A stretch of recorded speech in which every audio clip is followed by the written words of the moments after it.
Hi students, welcome to our class. Last class we discussed about stress strain curve, isn't it?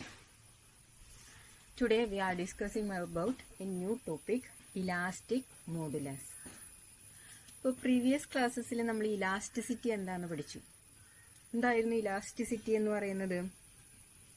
ഒരു മെറ്റീരിയലിലേക്ക് apply ചെയ്യുന്ന force remove ചെയ്യുകയാണെങ്കിൽ ആ material അതിന്റെ original സൈസിലേക്ക് അല്ലെങ്കിൽ ഷേപ്പിലേക്ക് return ചെയ്യും. The process is known as elasticity. അതുപോലെ നമ്മൾ hooks law എന്താന്ന് പഠിച്ചു. ഹുക്സ് ലോ ഇമ്പോർട്ടന്റ് ലോ ആണ്. ഹുക്സ് ലോ എന്ന് പറയുന്നത് എന്താണ്? Within the elastic limit the stress is directly proportional to the strain produced.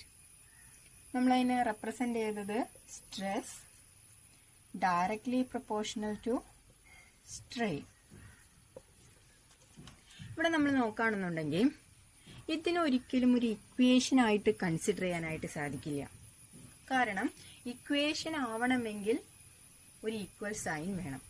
അപ്പോൾ ഇവിടെ ഈക്വൽ സൈന് പകരം ഒരു പ്രൊപ്പോർഷണാലിറ്റി സൈനാണുള്ളത്. അപ്പോൾ പ്രൊപ്പോർഷണാലിറ്റി സൈനെ കളഞ്ഞ് ഈക്വൽ സൈൻ നമ്മൾ ഇടണമെങ്കിൽ ഒരു കോൺസ്റ്റന്റ് കൊണ്ട് മൾട്ടിപ്ലൈ ചെയ്യണം. സോ നമ്മൾ ഇതിനെ നമ്മളൊരു ഇക്വേഷന്റെ ഒരു ഫോമിൽ റെപ്രസെന്റ് ചെയ്യുകയാണെങ്കിൽ stress which is equal to, അപ്പോൾ ഈക്വൽ ടു ഇട്ട് കഴിഞ്ഞാൽ ഉടനടി ഒരു കോൺസ്റ്റന്റ് കൊണ്ട് മൾട്ടിപ്ലൈ ചെയ്യണം. Here the constant is K into strain, where K is known as proportionality constant. ഇതിന് നമ്മൾ ഒരു പേര് പറയും. അതിനു മുമ്പ് നമുക്ക് സ്ട്രെസ്, ഈ സ്ട്രെയിനെ നമുക്ക് ഇക്വേഷന്റെ ലെഫ്റ്റ് സൈഡിലേക്ക് കൊണ്ടുവരാം. അപ്പൊ എന്ത് വരും? Stress by strain which is equal to K. ഇവിടെ എന്ത് കിട്ടി? Stress by strain which is equal to K. K means a constant. ഈ K നെ പറയുന്ന പേരാണ് elastic modulus. What is? K is known as a constant and is known as elastic modulus. അങ്ങനെയാണെങ്കിൽ നമുക്ക് elastic മോഡുലസിന് ഇവിടെ നിന്ന് ഒരു ഡെഫിനിഷൻ ഫോം ചെയ്യാം. ഈ ഒരു ഇക്വേഷനിൽ നിന്ന് നമുക്ക് ഇലാസ്റ്റിക് മോഡുലസിന് ഒരു ഡെഫിനിഷൻ ഫോം ചെയ്യാം. എന്താണ്? It is the ratio of stress and strain. ഒന്നുകൂടി പറയാം. The ratio of stress and strain is known as elastic modulus. That is, stress by strain which is equal to a constant K is known as elastic modulus of material. ഇനി എന്തിനു വേണ്ടിയിട്ടാണ് നമ്മൾ elastic modulus, ഒരു മെറ്റീരിയലിന്റെ elastic മോഡുലസിനെ identify ചെയ്യുന്നത്? നമ്മൾ ഈ ചാപ്റ്ററിൽ ഡിസ്കസ് ചെയ്യുന്നത് മെക്കാനിക്കൽ പ്രോപ്പർട്ടീസ് ഓഫ് സോളിഡ്സ് ആണ്. അപ്പൊ നമുക്കറിയാം സോളിഡ്സ് നമ്മൾ പല യൂസസിന് യൂസ് ചെയ്യുന്നുണ്ട്. അപ്പോൾ ഒരു സോളിഡ് അല്ലെങ്കിൽ ഒരു മെറ്റീരിയലിന്റെ പ്രോപ്പർട്ടി, മെക്കാനിക്കൽ പ്രോപ്പർട്ടി അറിഞ്ഞാൽ മാത്രമാണ് നമുക്കത് ഏത് പർപ്പസിന് വേണ്ടിയിട്ട് ചൂസ് ചെയ്യാൻ പറ്റുള്ളൂ എന്ന് അറിയാൻ സാധിക്കുള്ളൂ. അപ്പോ ഇലാസ്റ്റിക് മോഡുലസ് എന്ന് പറയുന്നത് എന്താന്ന് പഠിച്ചു. ഇനി ഏതൊക്കെയാണ് ഇലാസ്റ്റിക് മോഡുലസിന്റെ ഡിഫറെന്റ് ടൈപ്പ്? നമ്മൾ different type of stress and strain പഠിച്ചു. ആ different type of stress and സ്ട്രെയിനെ നമ്മൾ എങ്ങനെയാണ് ഡിഫൈൻ ചെയ്തിരുന്നത്? ഒരു മെറ്റീരിയലില് അപ്ലൈ ചെയ്യുന്ന ഫോഴ്സ് ഏത് തരത്തിലുള്ളതാണോ അതിനനുസരിച്ചാണ് നമ്മൾ അവിടെ സ്ട്രെസ്സും സ്ട്രെയിനും കൺസിഡർ ചെയ്തത്.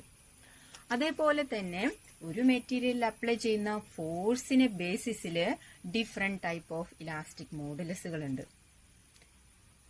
ഓക്കെ, അപ്പോ എന്താണ് ഇലാസ്റ്റിക് മോഡുലസ് എന്ന് അറിഞ്ഞാൽ മാത്രമാണ് നമുക്ക് ഏതൊക്കെയാണ് ഇലാസ്റ്റിക് മോഡുലസ് എന്ന്, ഏതൊക്കെയാണ് different type of elastic modulus എന്ന് അറിയാനായിട്ട് സാധിക്കുള്ളൂ. അപ്പൊ ഒന്നുകൂടി ഓർമ്മിക്കുകയാണ്, elastic modulus is the ratio of stress and strain. Okay, so if we consider a longer object, ഒരു ലോങ്ങർ മെറ്റീരിയൽ നമ്മൾ കൺസിഡർ ചെയ്തു. ഇനി ഇതിലേക്ക് നമ്മളൊരു ലോഡ് അപ്ലൈ ചെയ്യാണ്. അപ്പൊ ലോഡ് അപ്ലൈ ചെയ്യുന്നത് നമ്മൾ ഈ എൻഡിലാണ്. അപ്പൊ നമുക്കറിയാം ഓട്ടോമാറ്റിക്കലി ഇവിടെ ആയിരിക്കും ഫോഴ്സ് ആക്ട് ചെയ്യുക, ശരിയല്ലേ? ആ ഫോഴ്സിന്റെ ഡയറക്ഷൻ എന്ന് പറയുന്നത് ഡൗൺവേർഡ്സ് ആയിരിക്കും. ഇനി അപ്ലൈ ചെയ്യുന്ന ലോഡ് എം മാസ് ഉള്ള ഒരു ലോഡാണ്, അല്ലെങ്കിൽ അപ്ലൈ ചെയ്യുന്ന ലോഡിന് എം മാസ് ഉണ്ട്. ഈ മെറ്റീരിയലിന്റെ ലെങ്ത് എന്ന് പറയുന്നത് L ആണ്. അപ്പൊ നമുക്ക് പറയാം ഇവിടെ ആക്ട് ചെയ്യുന്ന ഫോഴ്സ് എന്ന് പറയുന്നത് ഈ ഒബ്ജക്റ്റിന്റെ വെയിറ്റ് ആണ്, which is equal to mg. ഇനി നമ്മൾ ഇവിടെ കൺസിഡർ ചെയ്യുന്ന ഒരു ലോങ് മെറ്റീരിയൽ എന്ന് പറയുന്നത് ഒരു വയർ അല്ലെങ്കിൽ ഒരു റോപ്പ് ആയിട്ട് വിചാരിക്കാം. ലോങ്ങർ മെറ്റീരിയൽ നമ്മൾ പറഞ്ഞല്ലോ, ഓൾറെഡി നമ്മൾ കൺസിഡർ ചെയ്യുന്നത് ലോങ്ങർ മെറ്റീരിയൽ ആണ്. ഈ മെറ്റീരിയലിന്റെ റേഡിയസ് r ആയിട്ട് ചൂസ് ചെയ്യാം. അങ്ങനെയാണെങ്കിൽ ഇതിന്റെ ഏരിയ എന്ന് പറയുന്നത് നമുക്കറിയാം πr² ആണ്. ഇതൊക്കെ നമുക്ക് ലാസ്റ്റ് സ്റ്റെപ്പിലേക്ക് ആവശ്യമുള്ളൂ. അപ്പൊ നമ്മൾ ഫിഗർ വരച്ചപ്പോൾ എല്ലാം ഒന്ന് അനലൈസ് ചെയ്തു എന്ന് മാത്രം. ഒരു ലോങ്ങർ മെറ്റീരിയൽ കൺസിഡർ ചെയ്തു, r റേഡിയസ് ഉള്ള ഒരു മെറ്റീരിയൽ ആണ് നമ്മൾ കൺസിഡർ ചെയ്തത്. ആ മെറ്റീരിയലിന് L ലെങ്ത് ഉണ്ട്. ഇനി ആ ലോങ്ങർ മെറ്റീരിയലിന്റെ ഒരേ എൻഡിൽ നമ്മൾ m മാസ് ഉള്ള ഒരു ലോഡിനെ ഹാങ് ചെയ്യാണ്. അപ്പോൾ നമുക്കറിയാം ഓട്ടോമാറ്റിക്കലി ഫോഴ്സ് ആക്ട് ചെയ്യും അവിടെ ഇൻ ദ ഡൗൺവേർഡ് ഡയറക്ഷൻ. അപ്പൊ ഈ മെറ്റീരിയലിന് എന്ത് സംഭവിക്കും? ഒരു ഇലോങ്ങേഷൻ ഉണ്ടായിരിക്കും, ശരിയല്ലേ? ഇലോങ്ങേഷൻ എന്ന് പറയുമ്പോൾ ഇവിടെ ലോങ്ങർ മെറ്റീരിയൽ ആണ്, ഫോഴ്സ് ആക്ട് ചെയ്യുന്നത് ലീനിയർ ആയിട്ടാണ്, അല്ലെങ്കിൽ നമുക്ക് പറയാം ടെൻസൈൽ ആയിട്ടാണ്. ഇതൊക്കെ നമ്മൾ കഴിഞ്ഞ ക്ലാസ്സിൽ പഠിച്ചതാണ്. അപ്പൊ ഈ ടെൻസൈൽ ഇവിടെ പ്രൊഡ്യൂസ് ചെയ്യുന്ന സ്ട്രെസ്സിനെ നമുക്ക് ടെൻസൈൽ സ്ട്രെസ് എന്ന് പറയാം. ടെൻസൈൽ സ്ട്രെസ്, അതേപോലെ തന്നെ ടെൻസൈൽ സ്ട്രെയിൻ. ഇനി ഇതല്ലാതെയും ഇതിന് കുറെ പേരുകളുണ്ട്. ആ പേരുകളൊന്നും നമുക്കൊന്ന് ഓടിച്ച് അനലൈസ് ചെയ്യാം. അപ്പോൾ ടെൻസൈൽ എന്ന് പറഞ്ഞാൽ നമുക്കറിയാം ലെങ്ത് വൈസിൽ ആക്ട് ചെയ്യുന്ന ഫോഴ്സ് കൊണ്ട് പ്രൊഡ്യൂസ് ചെയ്യുന്ന സ്ട്രെസ് ആണ് ടെൻസൈൽ സ്ട്രെസ്. ഇനി ടെൻസൈൽ സ്ട്രെസ്സിന് തന്നെ നമ്മൾ ഒരു പേര് കൂടി പഠിച്ചിട്ടുണ്ട്, എന്താണ്? കംപ്രഷൻ സ്ട്രെസ് ആണ്. ഇനി ഉണ്ട് ഇതിന് പേര് ലോഞ്ചിറ്റ്യൂഡിനൽ സ്ട്രെസ് അല്ലെങ്കിൽ ലോഞ്ചിറ്റ്യൂഡിനൽ സ്ട്രെയിൻ. അതുപോലെ തന്നെ ഇനിയും പേരുണ്ട് linear stress or linear strain. അപ്പൊ ഇതൊക്കെ എന്താണ്? ഈ ടെൻസൈൽ എന്ന് പറഞ്ഞാലും കംപ്രസീവ് എന്ന് പറഞ്ഞാലും ലോഞ്ചിറ്റ്യൂഡിനൽ എന്ന് പറഞ്ഞാലും ലീനിയർ സ്ട്രെസ് എന്ന് പറഞ്ഞാലും എല്ലാം ഒരൊറ്റ ഇതേ ഉള്ളൂ. എന്താണ്? ഈ ഫോഴ്സ് ആക്ട് ചെയ്യുന്നത് അതിന്റെ ലെങ്തിലാണ് ചേഞ്ച് വരുന്നത്, അല്ലെങ്കിൽ ലീനിയർ ആയിട്ടാണ് ഇവിടെ ഫോഴ്സ് ആക്ട് ചെയ്യുന്നത്. ഓക്കെ, അപ്പൊ നമുക്കറിയാം ഇവിടെ പ്രൊഡ്യൂസ് ചെയ്യുന്ന സ്ട്രെസ് എന്ന് പറയുന്നത് ഫോഴ്സ് ബൈ ഏരിയ ആണ്. സ്ട്രെയിൻ എന്ന് പറയുന്നത്, അല്ലെങ്കിൽ ഇപ്പോൾ ടെൻസൈൽ സ്ട്രെയിൻ, ലോഞ്ചിറ്റ്യൂഡിനൽ സ്ട്രെയിൻ അല്ലെങ്കിൽ ലീനിയർ സ്ട്രെയിൻ ഏത് വേണമെങ്കിലും പറയാം ഇവിടെ. ഇപ്പോൾ സ്ട്രെയിൻ എന്ന് പറയുന്നത് നമുക്കറിയാം എന്താണ്? ഇവിടെ ലെങ്തിലാണ് ചേഞ്ച് വരുന്നത്. ആ ചേഞ്ച് വരുന്ന ലെങ്തിനെ നമ്മൾ Δl ആയിട്ട് ചൂസ് ചെയ്യുകയാണെങ്കിൽ സ്ട്രെയിൻ എന്ന് പറയുന്നത് change in length divided by original length. അപ്പൊ ഇതൊക്കെ നമ്മൾ കഴിഞ്ഞ ക്ലാസ്സിൽ ഡിസ്കസ് ചെയ്താണ്. ഇവിടെ പ്രൊഡ്യൂസ് ചെയ്യുന്ന സ്ട്രെസ്, ഇവിടെ പ്രൊഡ്യൂസ് ചെയ്യുന്ന സ്ട്രെയിൻ.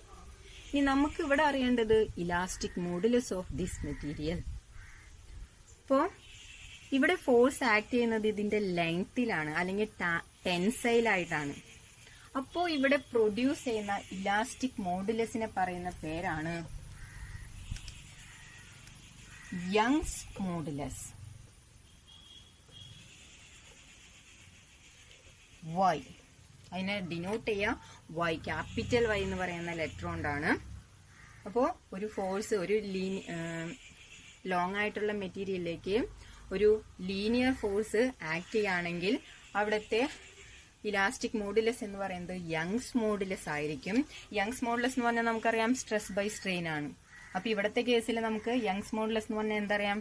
ഇപ്പൊ നമുക്ക് ഇവിടെ പ്രൊഡ്യൂസ് ചെയ്യുന്ന സ്ട്രെസ്സിന് ഇതിൽ ഏതെങ്കിലും ഒരെണ്ണമായിട്ട് കൺസിഡർ ചെയ്യാം. വേണമെങ്കിൽ ലീനിയർ, നിങ്ങൾക്ക് ഓർക്കാൻ എളുപ്പം ചിലപ്പോൾ ലീനിയർ ആയിരിക്കും. അപ്പൊ അതിന്റെ ടൈമിൽ തന്നെ എഴുതാം linear stress divided by linear strain. So Young's modulus എന്ന് പറഞ്ഞാൽ എന്താണ്? It is the ratio of linear stress to the linear strain, or Y equal to linear stress divided by linear strain. ഇനി ലീനിയർ സ്ട്രെസ് എത്രയാണെന്ന് നമുക്കറിയാം, linear strain എത്രയാണെന്ന് നമുക്കറിയാം. Values substitute ചെയ്യാം. അപ്പൊ എന്ത് കിട്ടും? സ്ട്രെസ് എന്ന് പറയുന്നത് F by A divided by linear strain. Linear strain എന്ന് പറഞ്ഞു കഴിഞ്ഞാൽ Δl ഡിവൈഡഡ് ബൈ L. അപ്പൊ ഇതൊന്ന് റീഅറേഞ്ച് ചെയ്യുമ്പോൾ L മുകളിലേക്ക് പോവും. അപ്പൊ എന്ത് വരും?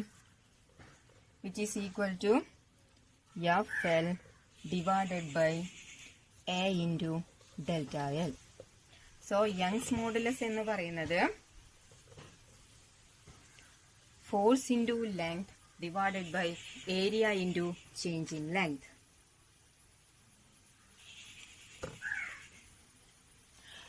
അപ്പൊ യങ്സ് മോഡുലസിന്റെ ജനറൽ ആയിട്ടുള്ള ഇക്വേഷൻ ആണിത്. y equal to force into length divided by area into change in length. ഇനി നമുക്ക് ഈ ഫോഴ്സിനെ നമ്മൾ ഫോഴ്സ് എന്ന് പറയുന്നത് ഈ ബോഡിയിൽ ആക്ട് ചെയ്ത ഫോഴ്സ് ഈക്വൽ ടു mg എന്ന് നമ്മൾ കണ്ടു. അതിന്റെ ഏരിയ അറിയാം. അങ്ങനെയാണെങ്കിൽ അതിന്റെ ടേമിലേക്ക് പ്രോബ്ലംസ് ഒക്കെ വരുന്ന സമയത്ത് നമുക്ക് ചിലപ്പോൾ മെറ്റീരിയലിന്റെ ആക്ട് ചെയ്യുന്ന ഫോഴ്സും ഏരിയ ഒക്കെ തന്നിട്ടായിരിക്കും പറയാം. അപ്പോൾ അതിനൊരു ഇക്വേഷൻ നമുക്ക് ഇവിടെ നിന്ന് തന്നെ ഫോം ചെയ്യാം. Young's modulus y equal to ആ മെറ്റീരിയലിൽ അല്ലെങ്കിൽ ആ റോപ്പിൽ ആക്ട് ചെയ്ത ഫോഴ്സ് എന്ന് പറയുന്നത് mg ആയിരുന്നു into L divided by area എന്തായിരുന്നു, ആ റോപ്പിൽ ആക്ട് ചെയ്ത ഏരിയ എന്ന് പറയുന്നത് πr² ആണ് ഇൻറ്റു ഡെൽറ്റ എൽ. സോ ഒരു മെറ്റീരിയലിന്റെ ലെങ്ത് അതേപോലെ റേഡിയസ് ഒക്കെ തന്നിട്ട് യങ്സ് മോഡുലസ് കാൽക്കുലേറ്റ് ചെയ്യാനാണ് നമുക്ക് ഈ ഫോർമുല ഉപയോഗിക്കാം. അല്ലെങ്കിൽ ജനറൽ ആയിട്ട് ഈ ഒരു ഫോർമുല യൂസ് ചെയ്യാം. അപ്പോൾ യങ്സ് മോഡുലസ് എന്ന് പറഞ്ഞാൽ എന്താണ്? It is the ratio of linear stress to the linear strain. Okay, that is y equal to FL divided by A into delta L. അപ്പൊ ഇതാണ് ഫസ്റ്റത്തെ type elastic modulus, Young's modulus. Clear? ഈ next type of elastic modulus എന്ന് പറയുന്നത് നമ്മളൊരു മെറ്റീരിയലിലേക്ക് tangential ആയിട്ട് force apply ചെയ്യുകയാണെങ്കിൽ, ടാൻജൻഷ്യൽ ആയിട്ട് അതായത് ഈ സൈഡിലൂടെ ഒരു തള്ളു കൊടുക്കുകയാണെങ്കിൽ നമുക്കറിയാം മെറ്റീരിയലിന്റെ ഷേപ്പിനൊരു ചേഞ്ച് വരും. അപ്പൊ ഇവിടെ പ്രൊഡ്യൂസ് ചെയ്യുന്ന സ്ട്രെസ്സും സ്ട്രെയിനും ഒക്കെ നമ്മൾ പഠിച്ചതാണ്. This is L. ഈ ചേഞ്ച് വരുന്നത് ഡെൽറ്റ എക്സ് ആയിട്ടാണ് നമ്മൾ കൺസിഡർ ചെയ്തത്. ഇവിടെ ഒരു ആംഗിൾ പ്രൊഡ്യൂസ് ചെയ്യും, ദാറ്റ് ഈസ് തീറ്റ. ഇപ്പൊ ഇവിടുത്തെ സ്ട്രെസ് എന്ന് പറയുന്നത് നമുക്കറിയാം എന്തായിരുന്നു, ടാൻജൻഷ്യൽ ഫോഴ്സ് കൊണ്ട് പ്രൊഡ്യൂസ് ചെയ്യുന്ന സ്ട്രെസ്സും സ്ട്രെയിൻ ആണ്. അപ്പൊ അതുകൊണ്ട് തന്നെ നമ്മൾ അതിന് ടാൻജൻഷ്യൽ സ്ട്രെസ് അല്ലെങ്കിൽ ഷിയറിംഗ് സ്ട്രെസ്, അതേപോലെ തന്നെ ടാൻജൻഷ്യൽ സ്ട്രെയിൻ അല്ലെങ്കിൽ ഷിയറിംഗ് സ്ട്രെയിൻ എന്നാണ് കൺസിഡർ ചെയ്തത്. അപ്പൊ ഇവിടുത്തെ കേസിൽ സ്ട്രെസ് എന്ന് പറയുന്നത് എന്തായിരുന്നു, ഫോഴ്സ് ബൈ ഏരിയ തന്നെയായിരുന്നു.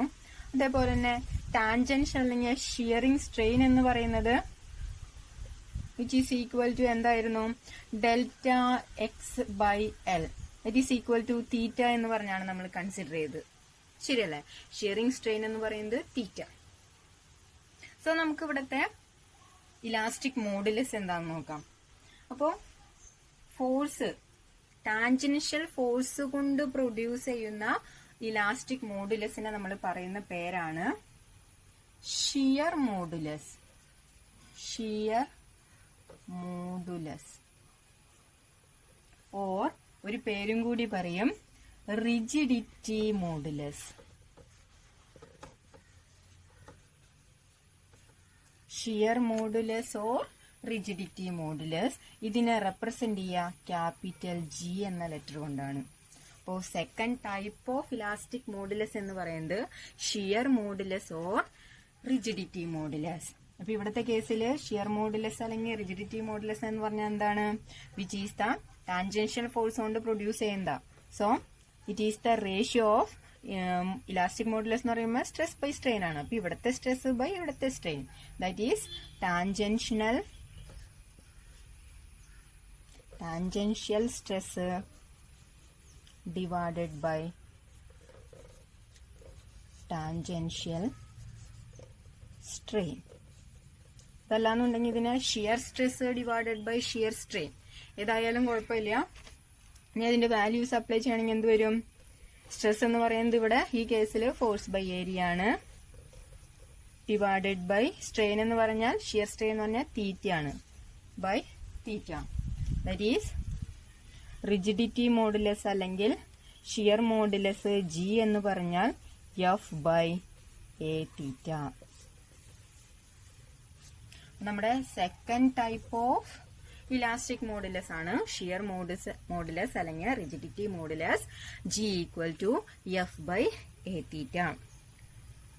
എന്തൊക്കെയാണ് ഡിപ്പെൻഡ് ചെയ്യുന്ന ഫാക്ടറുകൾ, force, area and change in പൊസിഷനിൽ വരുന്ന ആംഗിൾ അല്ലെങ്കിൽ ഷേപ്പിൽ വരുന്ന ചേഞ്ച് വരുന്ന ആംഗിൾ. ഇതാണ് ഷിയർ മോഡുലസ്. ഇനി ഷിയർ മോഡുലസിന്റെ കാര്യം പറയുകയാണെന്നുണ്ടെങ്കിൽ നമുക്കറിയാം ഇത് മെറ്റീരിയലിന്റെ ഷേപ്പിനാണ് ഇവിടെ ചേഞ്ച് വരുന്നത്. അപ്പൊ അതുകൊണ്ട് തന്നെ നമുക്ക് പറയാം ലിക്വിഡിലും ഗ്യാസസിലും ഒക്കെ ഈ ഷിയർ സ്ട്രെസ് അല്ലെങ്കിൽ ഷിയർ സ്ട്രെയിൻ ഉണ്ടാവില്ല. പിന്നെ ഇവിടെ നോക്കുകയാണെങ്കിൽ ലിക്വിഡിലും ഗ്യാസസിലൊക്കെ ആണെങ്കിൽ ലീനിയർ ആയിരിക്കില്ല, ദേ ആർ നോട്ട് ലീനിയർ. അപ്പോ ഈ ഷിയർ മോഡുലസിന്റെ മാത്രം പ്രത്യേകതയാണ് ഇത് സോളിഡ്സിൽ മാത്രമേ പ്രൊഡ്യൂസ് അല്ലെങ്കിൽ സോളിഡ് മെറ്റീരിയൽസിന് മാത്രമാണ് ഷിയർ മോഡുലസ് അല്ലെങ്കിൽ റിജിഡിറ്റി മോഡുലസ് ഒക്കെ ഉണ്ടാവുള്ളൂ. അതേപോലെ തന്നെ യങ്സ് മോഡുലസിന്റെ കേസ് പറയുകയാണെങ്കിലും ചേഞ്ച് ഇൻ ലെങ്തിലാണ് വരുന്നത്. അതും നമുക്ക് സോളിഡ്സിന്റെ കേസിൽ മാത്രമാണ് കൺസിഡർ ചെയ്യാൻ പറ്റുള്ളൂ. ഓക്കെ, ഇനി third type of elastic modulus എന്ന് പറയുന്നത് ഡിപ്പെൻഡിങ് അപ്പോൺ ദ വോളിയം. നമ്മൾ വോളിയം സ്ട്രെസ്, വോളിയം സ്ട്രെയിൻ പഠിച്ചു. ഇപ്പൊ ഒരു വീർപ്പിച്ച ബലൂൺ നമ്മൾ വാട്ടറിൽ ഡിപ്പ് ചെയ്യുകയാണെന്നുണ്ടെങ്കിൽ അപ്പോൾ ഓൾറെഡി ബലൂണിനകത്ത് ഒരു പ്രഷർ ഉണ്ട്, എയർ ആണല്ലോ. ഇനി വാട്ടറിനകത്ത് ഡിപ്പ് ചെയ്യുമ്പോൾ ഇപ്പോൾ വാട്ടറിൽ പ്രഷർ കൂടുതലാണ്. അപ്പൊ അവിടെ ചേഞ്ച് ഇൻ പ്രഷർ കൊണ്ട് വോളിയത്തിനൊരു ചേഞ്ച് വരുന്നുണ്ട്. അപ്പൊ ആ കേസിലാണ് നമ്മൾ വോളിയം സ്ട്രെസ്സും വോളിയം സ്ട്രെയിനും പറഞ്ഞിരുന്നത്, ശരിയല്ലേ?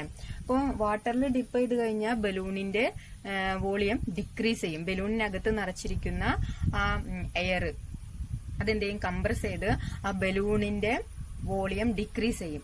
അതിന് കാരണം വാട്ടറിന് പ്രഷർ കൂടുതലാണ്. സോ അവിടെ ഒരു വോളിയം ചേഞ്ച് ആണ് വരുന്നത്.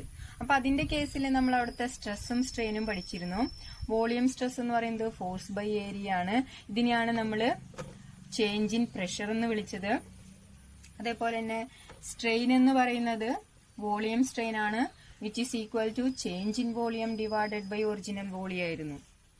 അപ്പോൾ depending upon the volume the elastic modulus is known as bulk modulus.